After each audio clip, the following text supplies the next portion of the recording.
Қазақ менен қырғыз дос болып, ана Москвада ушу жол университетін бүтүп келишет. Анан бирөө Алматыга, бирөө Бишкекке келет дагы казак дос. Бир жыл өтүп өтпөй кыргыз досын чакырат экен, чай берип коеюн деп. Барса 2 кабат үй, 6 сотый Мерседес, жашоо сукмуш. Анан сурайт да кыргыз, ай, былтыр эле экөө студент элек, эмне кантип мынча байып кеттиң? Мага бир секретин айтпайсың мага делет. Анан жүр деп Алматынын жээгин алып чыгып турган, мына могу жолду көрдүңбү? Ооба көрдүм, ушуну мен салдым дейт, мен жасадым деп. Чекесинен 5 сантиметр, калыңдыгынан 1 сантиметр экономить этип койдум, мына ушинтип байып калдым дейт. Кыргыз кайра келет, келип туруп 3 айдан кийин казак досын чакырат, келем мен ответный чай берейин сага, келип кет деп. Келсе казак досунан 2 эсе байып алган кыргыз.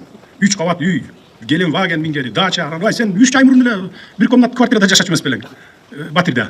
Батир жалдап, кантип байып кеттиңиз? Жүр деп туруп алып чыгам ушу жерде, Карабалтага чейин көрсөтөйүн. Ушу жерге жол түшүш керек болчу, мен салбай койдум деп.